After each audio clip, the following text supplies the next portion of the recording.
Welcome to Beauty and the Biohacker, where we explore the latest tools and trends in self-care, aesthetics, and peak performance to help you live your most beautiful life from the inside out. I'm your co-host, Rachel Varga, a board-certified aesthetic nurse specialist since 2011 with over 19,000 rejuvenation treatments performed on thousands of patients. And I'm Katie Moore, a self-proclaimed biohacker with 3 years of self-experimenting in the space of health and wellness technology. I'm on a mission to help you achieve success without sacrificing your health or happiness through my YouTube channel, Katie Type A. So join us as we sit down with some of the biggest innovators in the health space, the movers and shakers of the wellness world, and unpack some of the biggest secrets in the skincare and longevity space. We are Beauty and the Biohacker, and we're thrilled to have you along for the ride. Welcome, friends, to another episode of Beauty and the Biohacker. We are so thrilled that you guys are here. And today we have another very special guest for you. This is actually a personal friend of mine. We go back years. Her name is Sara Doell, and she is a CLCC-certified life coach, college golf coach. She's a Class A LPGA member, the co-creator of the Best Parts podcast, and now a published author of the book, Your Future Self Will Thank You.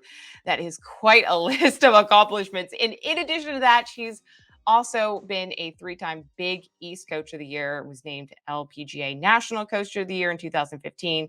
But despite all of these accolades, she's also super down to earth, and Sara has a great sense of humor. In fact, she says in her book, she believes in the law of attraction, that the toilet paper goes over and not under, and that Charleston Chews should be eaten straight out of the freezer. And I could not agree more. Right now, she's living and working in San Francisco as both a college coach and now a life coach alongside her wife, Caitlin, and their adorable rescue dog, Mr. Harvey Milk. And I'm sure we will get into all of that today, but welcome to the show, Sara. So happy to have you here. Thank you. I hear all of those things and I'm like, who are you talking about?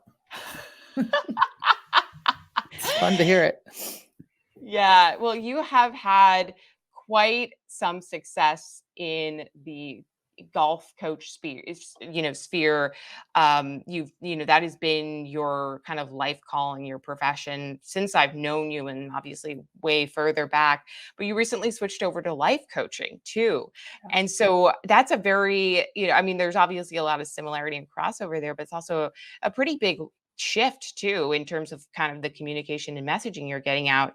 So we'll get to that. But first, I am just kind of curious, hearing, your accolades and knowing that you've been a golf coach for 15 plus years. Who coached you in the beginning? Because I know you've had a huge imprint on the students that you have personally taught, but like, who taught you? Growing up, I played soccer and basketball and obviously golf. And the first person that came to mind is my high school golf coach, Bill Christina. He's still one of my biggest fans. I still keep in touch with him. I actually put something in the book about him. And he's the kind of coach that I knew I wanted to be someday. And he's kind of who I emulate a lot of what I do off of. And in fact, I actually sent him a signed book when it came out. And I saw him a couple of years ago. He actually put me up for Hall of Fame for my high school, and I got it. And so I went back in like 2016 to give a speech back when we could be in big groups and not be scared. And he actually flew up from North Carolina up to upstate New York, and got to see him again. And he was there for the whole weekend. And he's just one of those people that he walks in the room and the frequency just goes up. And it's just, that's who I really want to emulate my coaching, and the way I live off of is just someone who makes other people want to be better. So I've had a lot of coaches throughout my life with all the sports, and a couple that maybe I learned a little bit more what not to do, but that's the one that I really feel like has been my biggest supporter and really taught me what a real coach can do and the impact they can have. What I'm really excited to learn from you here is something that all of us can really benefit from, which is time management. How can we be smart about getting ish done while still looking after our body, mind, spirit, energy, doing the things that fulfill us. So, walk us through how you help your clients kind of like stay on their path and, how they can serve others while still serving themselves. Yeah, absolutely. Time management, anyone that I have coached in the college golf realm will tell you that I am insane about being on time. I grew up playing a sport that if you are late to the first tee when you have a tee time, so if you have a tee time at 8 o'clock and you show up at 8:01, you already have a 2-shot penalty. If you show up more than 5 minutes late, you're disqualified. You don't even get to play. And you have a certain amount of time to execute every shot that you hit in the game of golf. So it has been ingrained in me since I started playing golf at 8 years old. So that really was something that made me realize it's really important to be on time. And it's just something throughout my whole life that I've learned. And I went to Penn State, and Joe Paterno, the famous football coach legend, we always called it Jopa time. If you're on time, you're late. If you're 5 minutes early, you're on time. So that's just something that's been ingrained in me. And then I've been able to use it in different ways throughout my life. And the big thing, and Katie, you referred to this before we started recording, about in the book, I talk about time blocking and I like to go backwards in my day. So if I have to start my day, I have a 9 o'clock meeting. It doesn't mean my day starts at 8:55. That means I'm driving to work or walking to work at 8:45 or 8:30, getting myself ready, having a good breakfast, showering, doing all the things to get ready for your day. That starts at 7:30. And then going to the gym. Well, I need to be home by 7:15, got to walk the dog. Like, you just have to go backwards. So a 9 o'clock day starts at 5 a.m. for me. And you have to put in like blocks of time to run for the things that are going to come up, for the traffic, for the annoying, talkative coworker who's going to stop you on the way in. I don't have any of those. Things like that. And so I've just really learned to do that. And I've learned to do that throughout my whole week. So it's not just every single day, but on Sunday nights, I really take a look at my entire schedule and just make sure that everything makes sense in my schedule. Everything is on my phone. It's on my calendar. All my calendars are synced. And I just think that's a really important way to stay organized. And that doesn't mean that you're always like trying to think about what's next. That's the big thing I think is important, is time management is all about being able to be where your feet are. And if you're rushing from one thing to the next, you're just not where you are. So, And that leads to higher levels of stress and cortisol and all of that. Yeah. So, if we're talking about being a successful entrepreneur, working professional, or just a great, radiant, high vibe human, reducing our stress through incorporating time management is such a key tool that I've done as well to really help to reduce my stress. So, I'm glad that you're teaching that type of like blocking off model, working backwards. I think that's really cool. I'm going to take some of that into my life. Thank you. Well, and I think I add stress to the student athletes I coach when I'm like, okay, we're packing the van at 5:45 a.m. and they show up at 5:47, and I look at them and they're like, they know. They're like, sorry, coach. I think this is such a kind of great rabbit hole to jump down. And I think in particular, the way you explain time management in this percentage block and chunk, it really it resonated for me. I'm sure it would resonate for a lot of people. If you don't mind, I'd actually love to read the introduction to your kind of lesson 3 or chapter 3 on time management, which starts, by the way, with "Don't be late to your own funeral." Um, so I love that chapter, and it's actually based off of my sister.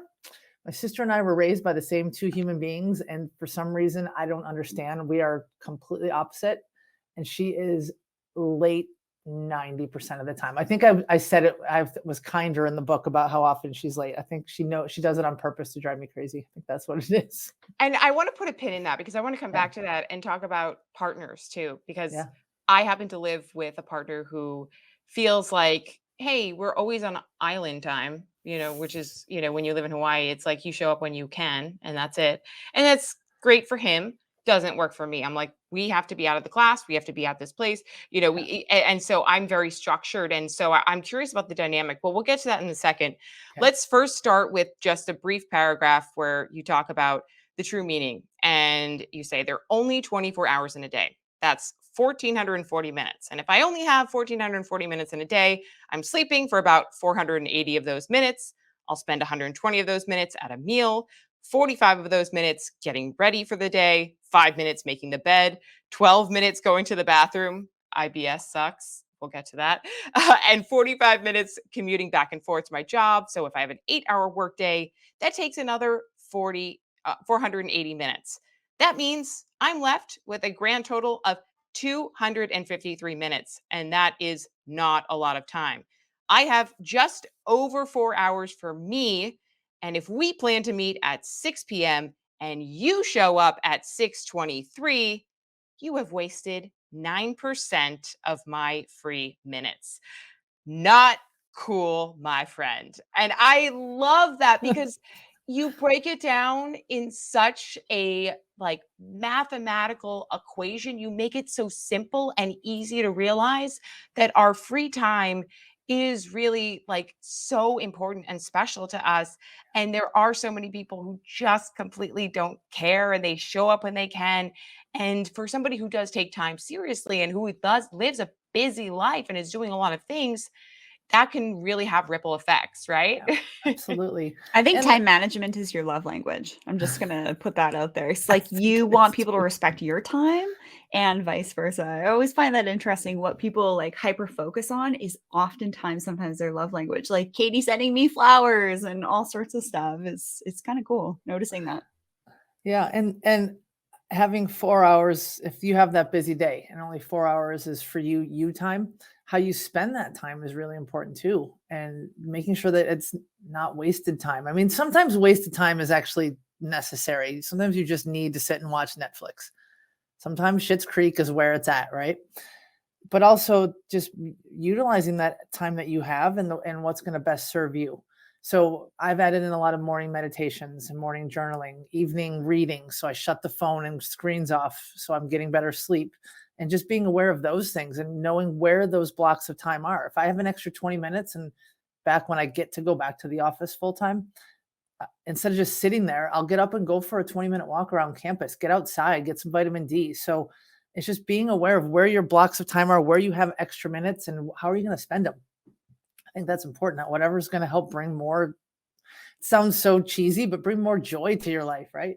I absolutely love that. And it's so funny because, like, I don't think, Sarah, you would necessarily consider yourself a quote unquote biohacker, with all the fancy gadgets and stuff. And yet you are doing exactly what, like, I think most people who are in this space have finally realized is kind of, the golden ticket. It's like just listening to your body and doing the things that are actually slowing down time for you in Yeah. in a weird way, like taking the time to go out for a walk and getting the vitamin D, taking the time to really strategically think about your sleep. How am I going to maximize the amount of time I'm getting, for sleep? And I think an interesting thing too, and I'm not sure if you guys have either one of you have done this, but my fiance and I recently did what we called like a dopamine detox, where we shut off all devices for the day and we literally didn't engage our brain in any sort of creative activity either. We just wanted to be present and in the moment. It was only one day, but it was hard. And at the same time itself as an idea never felt so slow. It felt like, oh my gosh, is it really just 11? I feel like we've done so much. And it's interesting when you are so busy, how time can feel fleeting. And when you are not busy and you're focusing on being in the present moment, time can feel eternal. Have you ever experienced that, Sarah? Absolutely. In fact, the woman who I got my life coaching certificate, her organization, Kate Swoboda, she actually wrote the foreword for my book. She talks about taking 48 hours and going away by yourself and shutting everything down. You can bring a book. That's about it. No electronics. And it's something I absolutely want to do. It's finding the time to do it, like finding the right space in my life. I sometimes will take 5 hours of no phone. And you're right. Like we're so used to checking in all the time. And it's like, what did I miss on social media? Really nothing. But it's just, I think that's really important, is to have stretches of time where I'll do the dog walk without my phone. I like listening to podcasts a lot. And I often do that on dog walks. And then I'm not as present though. So sometimes I'll leave the phone at home and literally watch my dog instead of being like, oh yeah, is he here? I think it's just little time. It doesn't have to be an entire day. An entire day is amazing. Even if it's a half hour or an hour of just taking that time to shut everything off and just be. A 5-minute meditation in the morning actually feels really long. 5 minutes on the treadmill feels really slow. I do this kind of practice all the time. So I consider this like my off-grid days. I'll hop in my Land Rover with my bestie. We'll go 3 hours into the bush where there's no cell phone reception. So this is where biohacking comes in with time management and creativity. So I'm not around Wi-Fi. I'm not getting EMFs. My body is detoxing. I'll go to the lake or the ocean. I'll have the earth, wind, fire, water there, just like really getting back to basics. And my girlfriend, she'll be reading to me while we're like cooking some nice organic local meat. And we may think that, oh, that's a waste of time. That's a frivolous time. But I'll work in the morning and then I'll pick her up. We'll have an adventure. And then while I'm in this mode of disconnecting and really getting back to like the basics, truly, that's where I actually get my best creative hits. So this isn't really like a time waster. And it's funny, I feel like I'm in a time warp when I do that practice, but I'm finding I'm actually doing it a little bit more, sometimes actually twice a week now. But it doesn't have to be the whole day. It can be like a half a day going more into the evening as well. So that's a practice that I do. And I'd love for you guys to chime in on how you guys kind of get your quote unquote off grid time too. Yeah, I mean, I think like for me, I've recently come to this idea of I only like Sarah, I only have a certain number of hours in the day. And it's what I choose to make time for that is a clear indication of what I need in my life. So by that, I mean, I'm starting kind of like this new meditation journey and I'm starting a bunch of like online courses that are very exciting and kind of stimulating my brain in a different way. I don't really have the time for that, quote unquote. I'm very busy. I'm doing podcasts, I'm making videos, I'm interacting, I'm planning trips. Like there's a lot going on in my life. But I will wake up early or I'll set the time at night or I'll find chunks and I'll say this is when I'm doing that thing because that thing is important to me. And so it's kind of like a jumping off point. I'd love, Sarah, for you to chime in on this too, because I think you're really an expert in this. How do you decipher what you're going to make the time for? And, or do you ever have any regrets around spending time doing X, Y, and Z? Because I think our fear, or at least my fear of spending too much time doing this thing is I'm going to miss out on the other thing. And so there's this tricky balance that you have to play in your mind, right? Yeah, FOMO is a thing, right? It made me think of one of the quotes in the back of the book from one of the student athletes that I coached. And she said, one of the things she remembers that I taught her is if it's important to you, you'll find a way. If not, you'll find an excuse. And that's how I look at the way we spend our time. If there's something that's really important to you, you will find a way to find the time. You will create the time. I often come across people that are like, I just didn't have time to do that, coach. I'm like, how much time did you spend on Facebook today? How much time did you spend on FaceTime? How much time did you, I talk about that. I'm like, these are areas where you can find the time for what matters to you. And I think if you can evaluate your days at the end of the day or the end of the week and look back and see what you spent your time on, that's what matters to you. And, there's those days where you don't have much on your agenda. And then you realize, okay, just like we have a new apartment where there's this porch out here where I can actually sit in the sun and read. And I'm reading way more. And I'm realizing how important like reading fiction and nonfiction is for me. And I never made time for that before. And now it's really something that's important. I think that's the thing to think about is if it matters, you'll make time. And I think about my 2020. There's so many words to describe 2020, right? And instead of sitting around waiting for it to be over, 2020 was one of the busiest years of my life because I wrote a book. I got a life coaching certificate. I started a business. I started a social media platform. I did a podcast. I became a mentor coach. I had clients. I was being a golf coach from afar. There was so much going on. And I realized when I had all of this free time, I started spending time on what mattered. And that's really shifted for me in 2021 that, I did Oprah and Deepak Chopra's 21-day meditation challenge. I did that twice. in 2020. And now meditation, while it's not quite as consistent for me right now, it's something I always go back to. I started realizing what matters, and that's where I'm going to spend my time. I'm not going to spend my time saying yes to things that are actually a no. And I think that's something I have really learned. If it's someone that I really don't want to spend time with, or if it's something I really don't want to do, I'm not going to do it, because I only have so much time, right? And one quick thing I just want to share about this morning, if that's okay. I had plans to go to the gym. I was in the gym and I was like, I don't want to be here. I was not in the space. So I did a 30-minute workout, which was better than not moving my body at all. And instead I went to the store and I did some shopping, and I got home and got ready to talk to the two of you. And I realized that's how I wanted to spend my time. So that is how I spent my time. I love spending my time here on the show. Katie and I, we get to interview like some really amazing humans like yourself, Sara, and looking back on 2020 and also through the lens of what can I do that my future self will thank me for? Well, Katie and I met last year, right? And I've also, in one of my masterminds, been doing some work with human design and some very like deep inner work, like how do I function? And when you're thinking of when you mentioned briefly about, is it going to be like a yes, a no, or a maybe? I really hyper focus my time on what a yes is.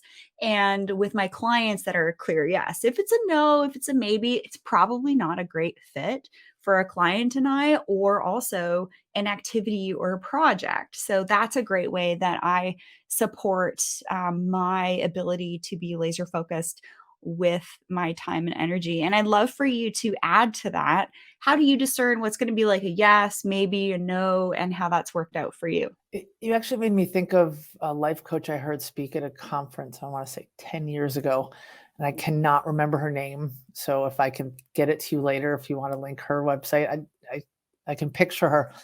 She has this way of, if you want to live a 10 life, like if you want your life to be a 10, think about your 10 moments and what led you to those. And then think about, are you making decisions? If it's an 8, 9, or a 10, it's probably a yes. And so it's kind of your own scale. It's usually your gut. I mean, I really follow my gut a lot of the time. And if it's a 4 or a 5, you're going to start living a 4 or a 5 life, right? Or whatever, if you want it to be like an 80 or to 90%, if you want to do it in percentages. And I thought that was really valuable. That really helped me start realizing, like, is this an 8 or above? Because if not, I don't need to do this. And someone raised their hand and said, well, what about the things that you have to do? That like you have a job and there's a meeting you have to go to, or, and she said, well, that's what I call cardio. No one wants to do cardio, but you have to do it if you want to stay, fit. So I think about that too. It's like, okay, I'm just doing my cardio for the day. So I don't know if I hope that you're both shaking your head. So I think it makes sense. It's like housework too. Yeah, exactly. I get it. It's like going to the bathroom, eating, like the basic fundamentals of like, you just have to do certain things in your life. And those are just like you've accepted, right? There's also the acceptance factor of like, yes, these are things, these are my responsibilities. And I could just live, in God knows where, like being a bum and just kind of like do nothing all day, but would that life bring me fulfillment? Would that life bring me joy? If I didn't have these things, these projects, these, goals and ambitions and aspirations, I don't think I would be the person that I am today if I was just kind of sitting on the sidelines and letting other people do things. So I think you sort of like inherently just to kind of accept some of those as your responsibilities, but you don't let it take away from the fact that like you have a lot of other things that you're excited and working on. And when you get to work on those creative endeavors, that's where you light up and really, I think you almost need that balance of like some boring stuff and then really highly focused, creative, exciting things like writing a book, and Sara, I would love to talk to you because you did allude to this. Last year was a crazy year for you. You wrote a book, you started a podcast, you got your life coach certification, and you're married to an amazing woman, by the way. She was my former boss, and I absolutely love Kat, and I know she's also a time person, so I very much know that you guys are like eye to eye on that. Or at least no, we're not. Well, okay. So let me just quick backstory. I mean, we always had to be on time with, when we showed up for work. So she was Yeah. my former boss back in New York, and on several different jobs. I kind of just followed her wherever she went. But she was like I always felt, at least my impression was, like she liked us to be there at a Yeah. certain time. She had some wiggle room. Maybe she wasn't quite as obsessive as you about the time Yeah. thing, but I always felt like I wanted to show up on time for her. And maybe that's also another thing, but we can get to that later. And so I'm kind of just curious, like, how did you make time for her? And was there ever a moment where you're like, I don't think I'm making enough time for my partner or my relationship, and they're calling me out on that? Not that that's ever happened to me, ladies. But it's like it's one of those things that sometimes you do put the person you love the most kind of in the back seat when you're working on all these exciting creative projects. And I'm just curious how you guys have been able to balance that. I think that's fun. That I think when it comes to work, Kat is always on time. When it comes to personal things, I'm like, come on, we're going here. And she's like, hold on, I just have 7 more things to putz around and do. Sorry, Kat, when you hear this, I'm totally calling you out. It's so funny. But again, it's like personal versus professional. It's like we can wear 2 different hats, right? Yeah. I think making time for the person in your life that matters most. I mean, when you find that person, you want to, like, just like we just talked about, you want to spend your time with that person, and you want to make sure that you're developing that relationship and it's in the forefront. And this made me think of this is, I promise I'm going to get back. I sometimes go way over here to get back to where we're going. Sometimes people talk about work-life balance, and I don't believe in that. I don't believe that balance is a thing. Like in yoga, if you're balanced, it's for like a second, right? In life, you're never going to be truly balanced. I think it's a work-life blend. And so we both work on the school schedule, and there are times in the year that Kat understands that I am traveling with the golf team, and the golf team is a huge part of my priorities. And then there are months and weeks at a time when I have very little responsibility. So I can spend a lot more time taking care of things at home, taking care of our relationship, making sure that I'm the one cooking and doing more of the housework and doing more of the dog walks. And you just find a way to figure out who's going to take care of what. And it's interesting. I was on the road this week. I was just a couple hours south of here in Monterey. And when I left home, I was talking to her from the hotel, and I said, when I get away from you, I realize I wish I cherished our moments when we're together more, because we're just together. We've been together for over 11 years, and sometimes you forget to really enjoy every moment. And so that's part of balancing a relationship too with time. Is we are so used to traveling and being away from each other that when 2020 hit, I was like, are you still here? Like, we had 17 straight months where we both worked from home. And that actually taxed us a little bit more because we're just used to being away from each other. So the time we have together, we really cherish and we really try to utilize. And so I think 2020, that was another interesting thing that happened where I was like, don't you need to walk the dog just a little bit longer? I need some alone time. I went on a tangent there, but I think what I said was relevant. Yeah, that was great. And some things that kind of came up for me because I've been doing a lot of this work personally, professionally, blending all that. So I just want to add some things here and then I have a question for you. So if we want to excel professionally, we also must excel personally with our relationships, sexuality, and actually really all 6 of our bodies, if you will. We can't be truly successful if we don't put time and attention on all of the aspects of us. It's that balance. It's adding to this bucket. It's adding to that bucket. If this bucket's up here, but our sexuality and relationships here, that's not going to work out so well over time. And I like the blending aspect, like you said, and being in the present moment. This is really important. So when Katie mentioned, potentially doing some different meditation style of working with yourself and developing yourself, some of the things that I like to think about each and every day to stay present is that every day, and one of my teachers actually taught me this recently, every day is our best, first, and last day. So, Sarah, Katie, how do you all like to stay present? And what came up for you when I mentioned remembering that every day is your first, best, and last day? This is hard. This is really challenging for me to navigate. I'm just starting to kind of go down this rabbit hole of catching myself thinking about my past. And I think I've been sort of trying, like, I've been circumnavigating around this idea of separating this kind of past from your future self and being really present with people. And I've been sort of in denial that, like, oh, I am living in my past. But then when you start to think of things and all of a sudden everything is going back to who you were in the past, and you sort of judge yourself and who you are in the moment and what you're doing right now, and you're like, oh, that I didn't do a podcast as good as my last one, or I didn't do a video as good as my last, or whatever it is.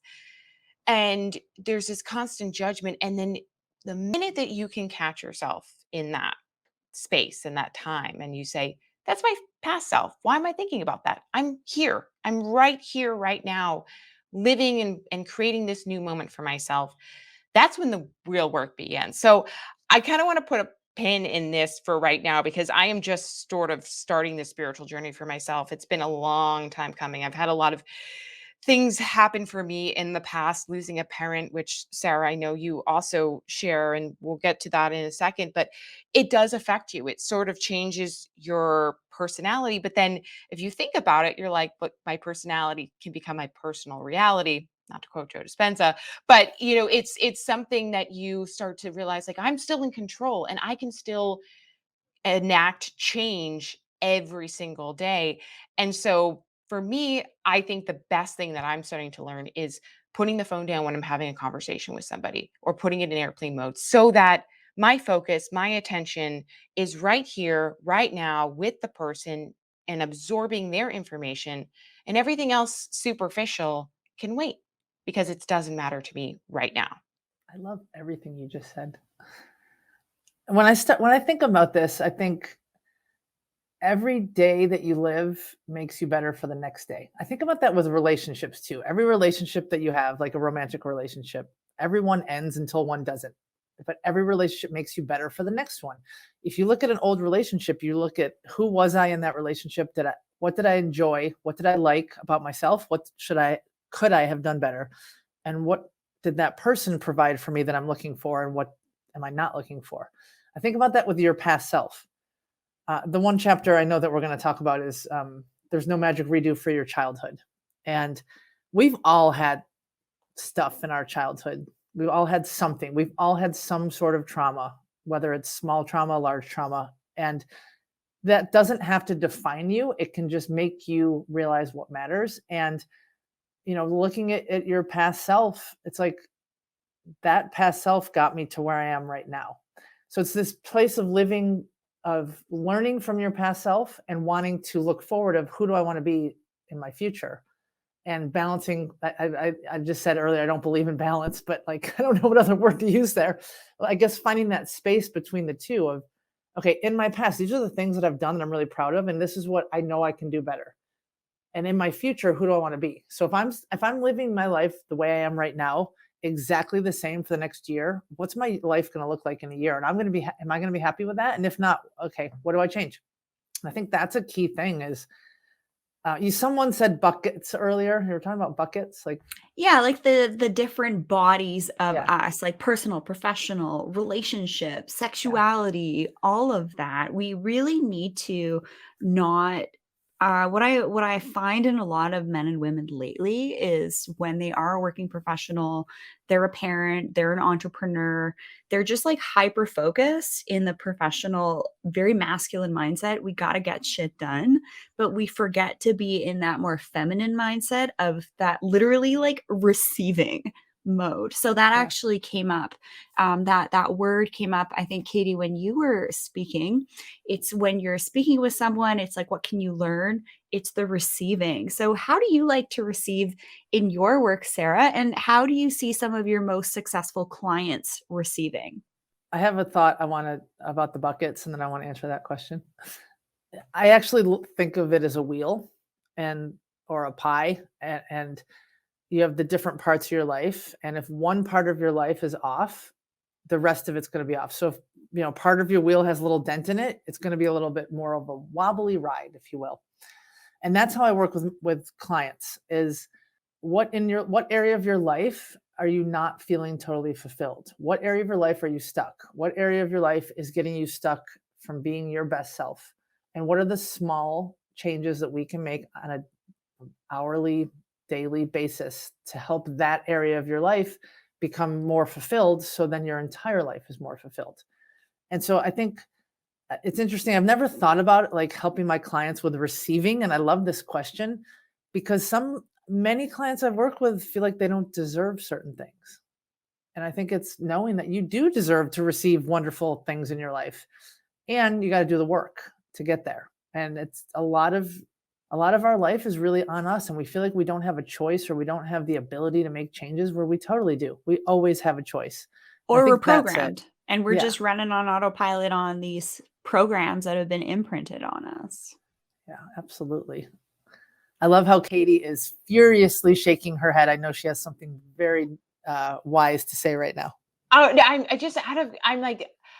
I'm befuddled that people, because I'm also in that same sort of camp where I'm like, I don't think I deserve this, or that was actually my past self. That's how I used to feel, right?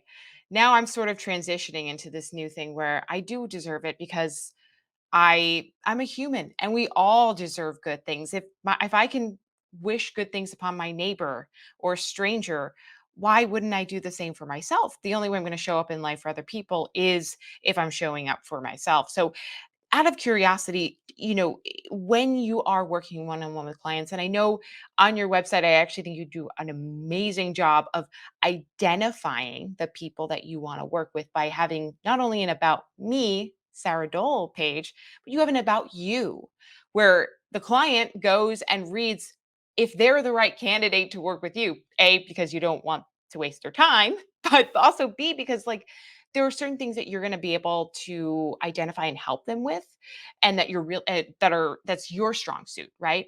And so I'm just kind of curious, what are some of the examples of things that people feel like and you don't have to name anything specific, but buckets of things like people really need to work on in their life, and how do you kind of assist them with that journey? Yeah, it's interesting because a lot of life coaches have a niche, and I don't. I am a generalized life coach right now. I am newer in this area of my coaching career. And I thought I was going to be a health and wellness or a movement coach because I've been an athletics coach for 17 years now. And I started down that path and I didn't like it because I went into advice giving mode. And that's not what coaching is. Coaching is asking the powerful questions so the client gets to the answer. Coaching is helping give them tools, but it's not just like, this is how you should do it. And when it came to movement and people would come to me about things with the gym or working out, I just wanted to give advice. And I'm like, this isn't me. So I started doing this thing, and we learned this through my coaching certification class, of pretty much identifying who the client is, where they are, and where they want to get to. And so it's pretty broad, but I basically work with people who are living a life based in the shoulds, based in standards that someone else has given them, which we were just talking about. And helping them shift to a life they want to live based on their own standards, based on what they want, not in what they're being told. Like, okay, you're this kind of person. This is what you should be doing. No, it's what do you want to do? And figuring out, a lot of the clients I work with, it's figuring out what is lacking in your life. What is it that you see for your future? And okay, what are the roadblocks? How are we going to go over or under or around them or right through them, and figure out, how to make the changes to get to that kind of life. And there's so many people I work with that are just like, they don't, like you just said, I've gone through it too. You don't think you deserve certain things, but if you don't treat yourself like you deserve it and you don't take care of yourself, then who's going to? When it comes to receiving, I'm hyper vigilant of the word choice that I use. So I don't use words like, oh, I'm in lack of this in my life. It's actually, I want more of this. So it's kind of like a different type of mentality, and it's opening you up to more of the receiving mode, which is great. And yeah, when you were saying the word should, what came up for me was, y'all gotta stop shitting all over yourself. Do you both know who Nora McInerney is? Terrible Things for Asking is her podcast. She has a couple books. She has an entire episode about don't should on yourself, and how we're all shoulding on ourselves all of the time. Instead of, I just try and take that word out of it. It's like, what do you want? Not what should you do? What do you want to do? Like this morning, I felt like I should go to the gym, so I did. And then when I got there, I was like, I don't want to do this. So I left. And I think that's where we have to start making those choices, is what do you truly want? I recently listened to it was either a podcast or one of my like favorite kind of philosophical YouTube creators talking about the creativity process and making videos on YouTube. And for years, that was an aspiration for me. I wanted to be a content creator. And all of a sudden, after about a year of doing it, I was like, okay, I got to make a video this week.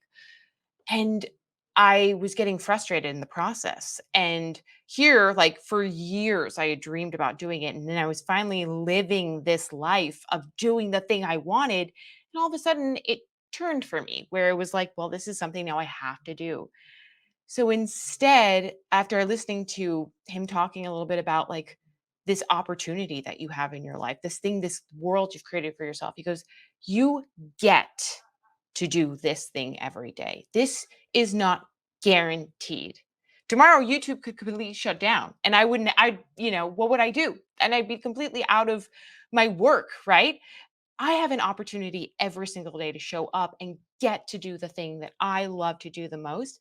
And just by changing that dialogue in my own head and saying to myself, today I get to work on this, tomorrow I get to do this, there's an excitement that sort of gets reinvigorated in you. And I'm curious, Sarah, like after coaching for 15 years, how do you keep that spark alive for yourself? Do you do something like that to kind of coach yourself through the hard times? Yeah. College coaching is, especially right this last year and a half through COVID, was really hard. And I got really burnt out for a little while. And I love the get to versus have to. That is actually one of our core principles for our golf team, is when you say I get to go to practice today instead of I have to, it's just a complete mind shift. And it's just, all it is semantics, but it's a different way of looking at it. And so, for me, there are times that I'm like, how much longer am I going to be a college coach? I'm starting to get older and they stay the same age. They're always 18 to 22.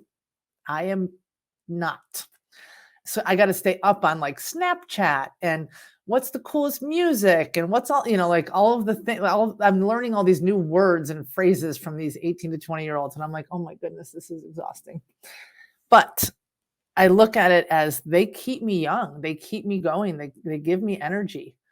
And just for example, this past weekend we played in a tournament and we didn't play great.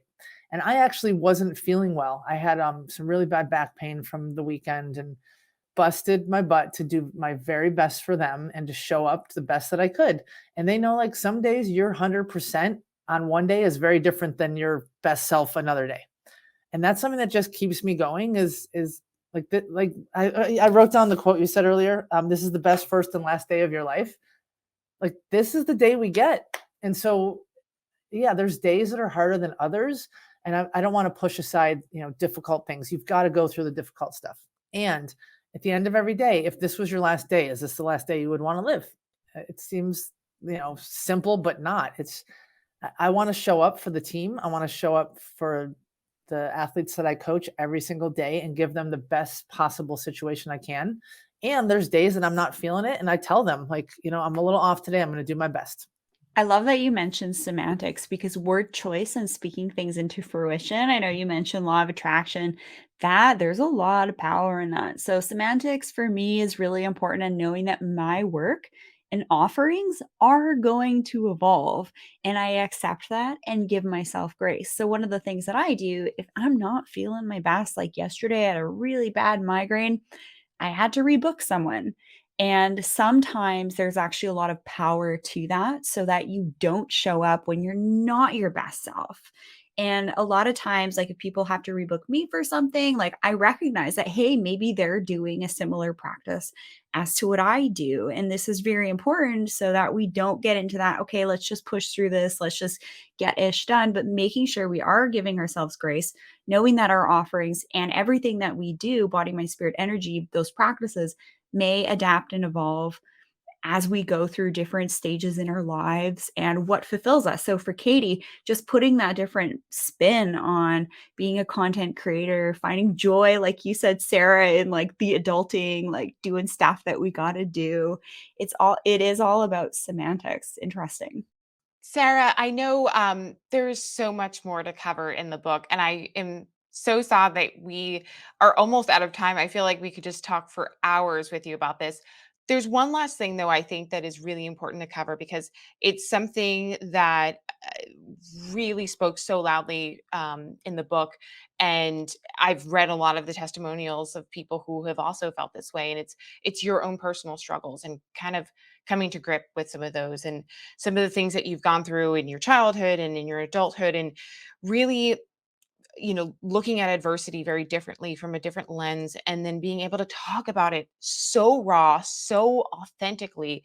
I mean, I think anybody who picks up this book and reads it will feel like they know you, because you pretty much just like lay out your heart and soul in a way that I think for me has come across as so genuine and beautiful. So, that being said, everyone should definitely go and get the book. It is on Amazon. Your future self will thank you. There's also a workbook.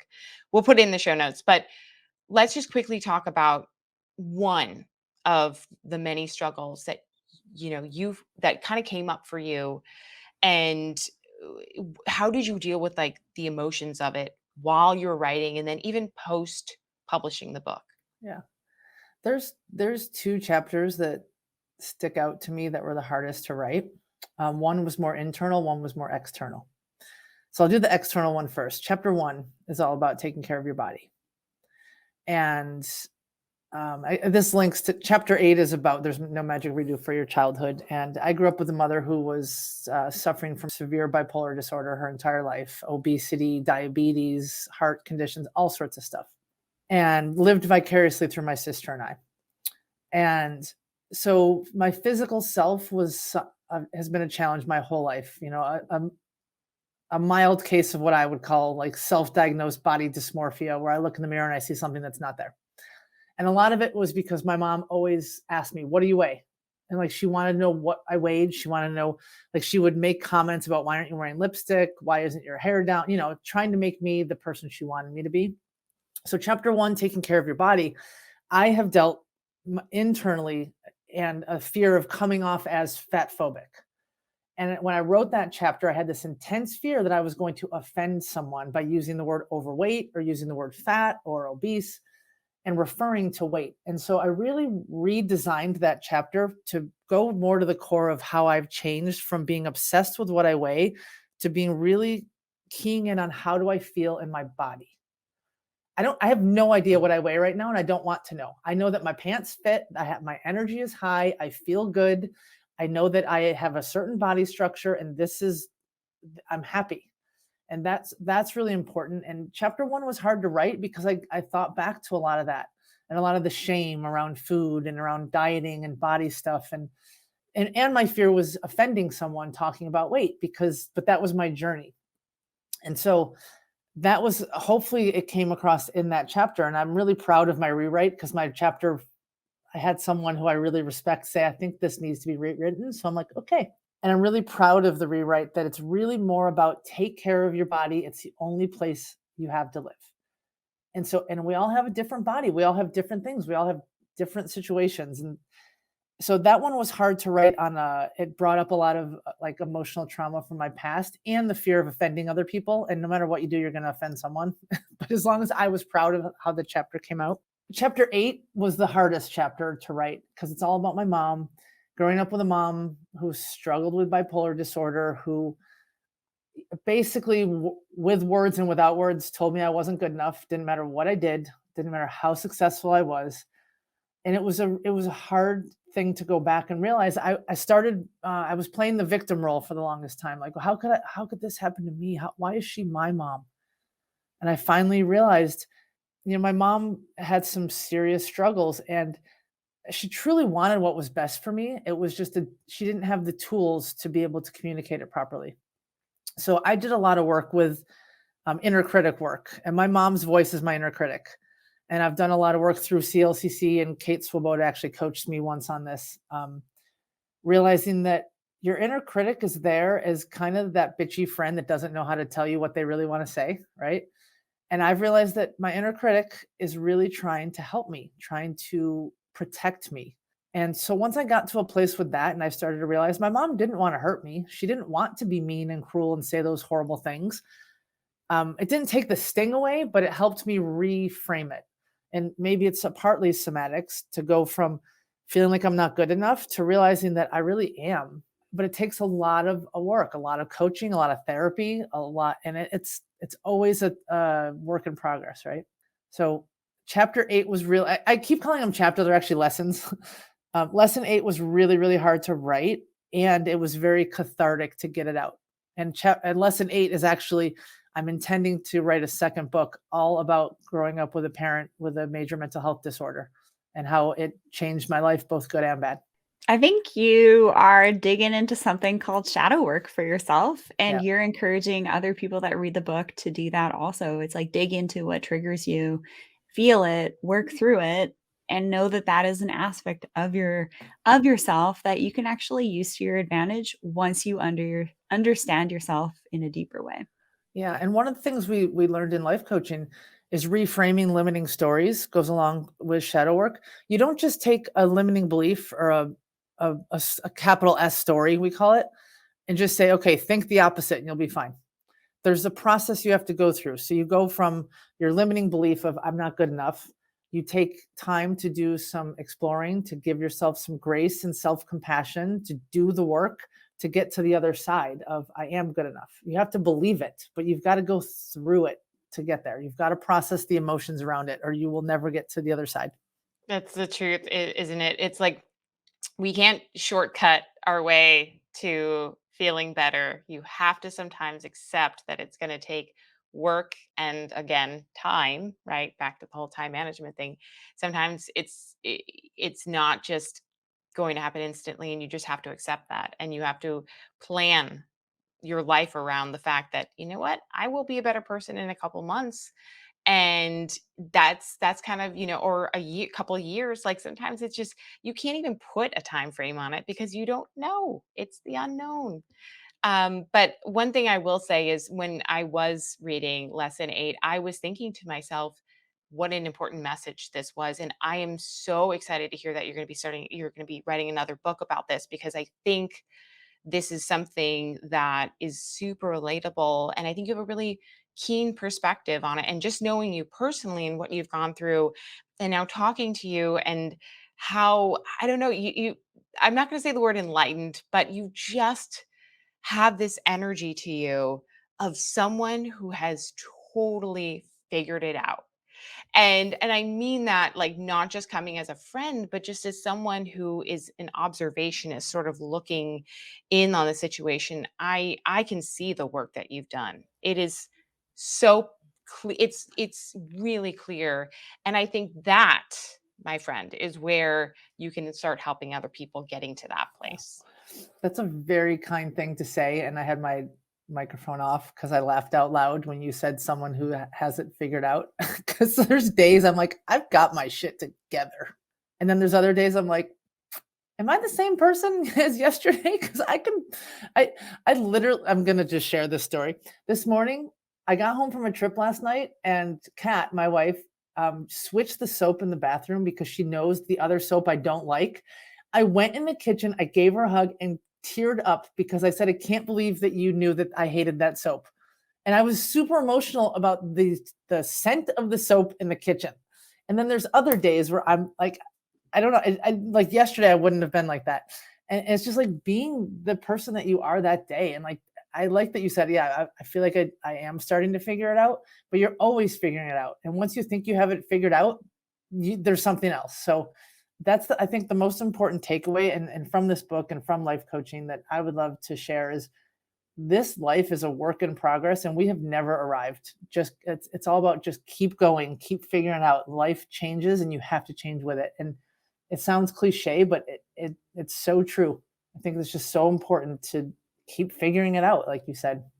I couldn't agree more. It's like when you do figure it out, you're like, there's always going to be some other roadblock that's going to kind of pop up. And so I think that, but you're getting people on the right path, and you've taken that journey, with yourself, with your clients. And I think the more that we can just educate people about how to get on that path, because a lot of us are just like off center, like going down this other, like, railroad that's leading in a totally different direction. And I think sometimes it's just like bringing that headspace, that mind back to where you need to focus your attention and where you need to kind of move forward in life. So I completely agree. And I'm so grateful for the opportunity to talk with you today, to have your book. I'm sharing it with friends. And I just think your message just really hit me at the right moment in my time, in my life. And I'm super excited that you're going to be continuing this publishing author journey. It's so fun. Well, I appreciate it. And I just love talking about this stuff. I just think it's, like you said earlier, it's so enlightening to just think about how we have choices in our life, and just being reminded you have a choice. Every single day you have a choice on how you spend your time, how you spend your money, where your energy goes, who you surround yourself with. And sometimes we forget that, oh, that person's been in my life forever, so I just have to keep them there. No, you don't. Like, this is the way I've always done it, so I'm going to do it this way. Nope. You can always change your life. It's just small choices. And I think that's one thing I think we forget about is I do have choices. So choose wisely for your future self. Sara, where else can people find you? And just kind of as we wrap up here, give us just like a quick synopsis of like the best places to kind of get in touch. I know you're sort of all over the place right now. So just I am. I honestly, my website, saradoellcoaching.com. It's Sara with no H and DOELL coaching.com. There's links to all of my social media on there. There's links to the book and the workbook. If anyone's interested in coaching, there's always a free discovery call. And that's something that I think is really important, is to have a conversation first to make sure it's a fit for life coaching. And if it's not, I have 50 some odd coaches in my orbit that I would refer out because I want it to be a fit. I've had a couple of people come to me and I've realized it's not the right fit, so I refer someone else. I think that's important. So yeah, saradoellcoaching.com. And the book is on Amazon, and the workbook, and there's going to be a lot more to come. So Sara, thank you again so much for taking the time out of your very busy day and giving us about 24% of it. That's about right. Yeah, right. We really appreciate everything that you're doing in this space, and yeah, just continue to really shine through your work and through helping clients. And yeah, so excited to see your next leg of the journey. I appreciate it. Thank you.